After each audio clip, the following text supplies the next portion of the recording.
તમે મનમાં આવે તો ગુરુ બોલો ભાઈ, કારણ ગુરુ જાણતો જ હોય. તમે આવીને ઉભા રહો મને ખબર પડી જ જાય તમારું મોડું જોવો એટલે કે ઉનકે ક્યાં દિમાગ મેં ક્યાં હે. તમારા બધાના મિત્ર તો મારી પાસે જ ભલે તમે મિત્ર તો મારી પાસે રાખેલું છે. તમારા મગજના મિત્ર તો મારી પાસે જ ચાલે. થાય કોઈ વખત એવું ગુરુપતિ એવું આવી જાય થોડા બધું, પણ પાછું ગુરુભાઈ જવું તો પડે જ, છૂટકો જ નહીં થાય ને. બીજા ગુરુ કર્યા, બીજા કર, પેલા ગુરુ કર્યા તો બીજા મળ્યા ને. હું તો એમ માનું, કોઈ મને કે આ ગુરુ મેં છોડી દઉં બીજા ગુરુ કર્યા, કઈ વાંધો નહીં, પણ પહેલો તો ગુરુ હું હતો ને. હું ગુરુ થયો તો તને બીજો ગુરુ મળ્યો નહીં તો ક્યાંથી મળવાનો હતો. ધ્યાન રાખજો, ગુરુ તો ખરો, જે પહેલો ગુરુ તે જ ખરો. 1000 ગુરુઓ શોધો એમાં કઈ મળે, એ 1000 ગુરુઓ શોધો પણ કોનો પ્રતાપ? પહેલા ગુરુ, એના પ્રતાપે તમને બીજો મળ્યો. ખ્યાલ આવે છે? એટલે કોઈ એમ ન સમજે કે અમે ગુરુ છોડી દીધા. મને દાદાને તો કઈ, મને તો કઈ પડી નથી. કોઈ છોડી દે, કોઈ મને વંદન કરે, કોઈ મારી બદબોઈ કરે, કોઈ મારી એ કરે, મને કાંઈ પડી નથી. પાણીમાં રહેવાનું છે, પાણીમાં રહેવાનું છે. પછી હું તમારે હાથે રહેવાનું, રોજ ઝઘડા ક્યાં કરવાના? તું ચાહે તું બોલ સકતે હો, તમે સ્વતંત્ર છો, બોલ સકતે હો. ગુરુના દોષ હોય તો શિષ્ય કહી શકે, કહી શકે, વાંધો નહીં આવે, પણ પેલા રોષથી નહીં, પ્રેમથી. ગુરુદેવ આવું છે. તમને ગરમ થઈને વાત કરો, નહીં તમે બધા વચ્ચે મને ઉતારી પાડ્યો હો તો તમારી પાસે નહીં, કઈ નહીં ભાઈ, શાંતિ જ રહે. હું છું જ, હું ક્યાં જવાનું? હું બેઠેલો જ છું. ગુરુ ક્યાંય જતો નથી ભાઈ, ગુરુ બેઠેલો છે. તમે ક્રોધ કરો, પ્રેમ કરો, જે કરો તે, પણ જે પ્રેમ છે ગુરુ પ્રત્યેનો એ અખંડ શાશ્વત. ક્રોધ શાશ્વત નથી, અહંકાર શાશ્વત નથી, પ્રેમ શાશ્વત. અહંકાર શાશ્વત નહીં, પ્રેમ શાશ્વત નહીં, પ્રેમ શાશ્વત, જરૂર એ શાશ્વત. અને પ્રેમમાં જ મેં કીધું ને, અને પ્રેમ કરો તો જ વિરહ થાય, બાકી વિરહની વેદના તમને નહીં ખબર પડે. એ જેને પ્રેમ કર્યો તેને વિરહની વેદના ખબર પડે કે પ્રેમ તૂટે ત્યારે કેવું લાગે, શું લાગે. એટલે એક જ જાતનો પ્રેમ નથી, પ્રેમમાં તો ઘણા પ્રેમના બહેનો છે, ભાઈનો છે, માનો છે, બાપનો છે, દરેક પ્રેમ છે. એટલે આ બહુ સુંદર દિવસ આપણા માટે ઉગ્યો છે. આપણે 26 વર્ષથી ગુરુ પૂર્ણિમા ઉજવતા આવીએ છીએ. કેવા ભાગ્યશાળી અમે પણ 26 વર્ષ સુધી, તો અમારું કેટલું આયુષ્ય હશે એ વિચાર કરો. ગુરુ સાનિધ્યમાં વધતું જવાનું, કે ઘટવાનું થોડું છે. ગુરુ સાનિધ્યમાં વધતું જવાનું, ઘટે તો નહીં કોઈ સંજોગમાં. બરાબર ને? હવે ખૂબ ભજન ગાઈશું. અને એટલે જેને ગુરુ ન કર્યા હોય તે કરજો, મને કરજો નહીં. જેને જ્યાં ભાવે ત્યાં ગુરુ કરો.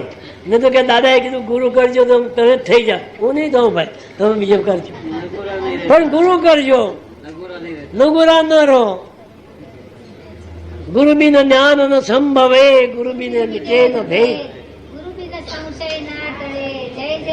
ગુરુ તો ગુરુ ભૂમ્યો છે, ગુરુ ભૂમ્યો છે ભાઈ. ગુરુ તમારા માર્ગદર્શન છે, હોકા યંત્ર છે, તમને દિશા બતાવનારો છે. ગુરુ તમારા દિશા બતાવનારો, તમારા શિષ્યના કલ્યાણનો માર્ગ બતાવનારો છે. માટે ગુરુ તો આપણે જોઈએ. ભગવાન રામ, કૃષ્ણ બધાએ ગુરુ કરેલા, સંદીપને કરેલા, દરેક ઋષિ મુનિએ ગુરુ કરેલા. તો આપણો શું હિસાબ? શંકર ભગવાનને પણ ગુરુ કરવા પડે, તો આપણો શું હિસાબ? ગુરુ કરવાની કે આપણા ઉપર કઈ મોટી જવાબદારી નથી આવતી. કઈ ગુરુ કરવાથી જવાબદારી નથી આવતી, પણ આપણા કાયાનું કલ્યાણ થાય, આપણે સાચો રસ્તો મળે, આપણે સાત્વિક જીવન જીવી શકીએ. નહીં તો પછી આપણું જીવન ગમે તેમ લડાલડ, ફેંકા ફેંક, આમ ગરમાઈની બહારની. બહાર કહેવાથી કોઈ જ કશું કરવાનું નથી, ગુરુ પાસે જ જવાનું. કઈ વસ્તુ હોય તો ગુરુ પાસે જવાનું. બહારવાળો તમને કોઈ નહીં સંગ્રહ. તમે બહાર જઈને બેન જ્યારે મારું આટલું ધ્યાન ના, તે બેન તો વધારે ઉમેરી આપશે, ધ્યાન રાખજો. જો કહેવા ગયા તમારું તો તે વધારે ઉમેરી આપશે. જે કંઈ કહો તો ગુરુને કહેજો. ગુરુ બેઠો, ગુરુ સાંભળવા બેઠો છે, તમને માર્ગદર્શન આપવા બેઠો છે, તને મદદ કરવા બેઠો છે દરેક રીતે. આપણે બીજા બાળો આડોશ પાડોશી જઈને કહીએ કે મને મારું આવું, તે વધારે રૂમેરી આપે, તે શું કરવાનું? અમારો ગુરુ બેઠો, જેને ગુરુ છે તેને કોઈને કહેવાની જરૂર નથી. ગુરુ છે, ગુરુ બેઠો છે, ગુરુ તમને કહે છે, તમારે જેને જે પૂછ્યું તો આવો. પણ એવા લાવો સવાલ કે ગમે ત્યાં પછી મસ્કરી ખાતર નહીં કે ગુરુની આપણે પરીક્ષા કરીએ, એવું નહીં. એવા સવાલ જવાબ હું નહીં આપું. હા, તમારા જરૂર તમારા જીવનને સ્પર્શતા તમામ જવાબ હું આપી શકું. પણ તમે મસ્કરી ઉપર જો બીજા તે આપવાનું બંધાયેલું નહીં મળે.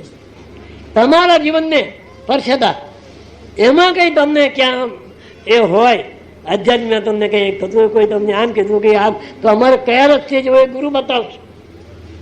એટલે કોઈને પૂછો નહીં. જેને ગુરુ છે એને ગુરુ ગમે ત્યારે તમને પૂછી લેવું.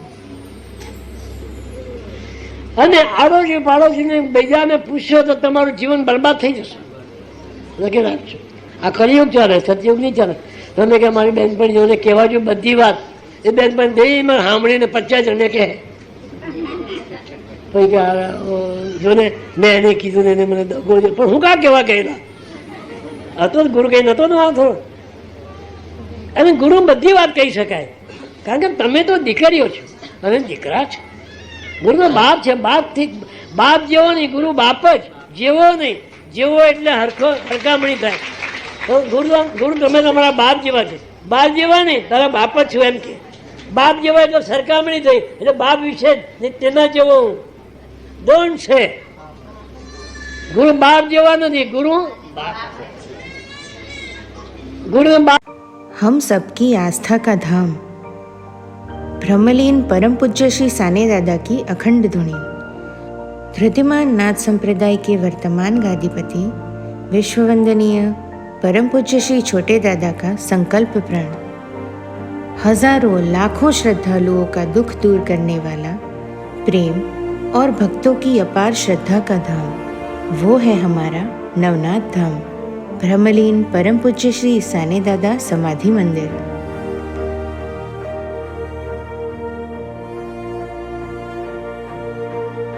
धृतिमान नाथ संप्रदाय के वर्तमान गादीपति विश्ववंदनीय परम पूज्य श्री छोटे दादा के प्रखर और प्रबल नेतृत्व के अंतर्गत ये भव्य मंदिर आकार ले रहा है। ब्रह्मलीन परम पूज्य सद्गुरु श्री साने दादा समाधि मंदिर निर्माण कार्य एक धार्मिक यज्ञ कार्य है, जिसमें आहुति रूप में तन, मन, धन का समर्पण करके पुण्य प्राप्ति के अधिकारी बनिए और आत्मभाव से तेरा तुझको अर्पण की मानस वृत्ति से अपना सहयोग अवश्य दें।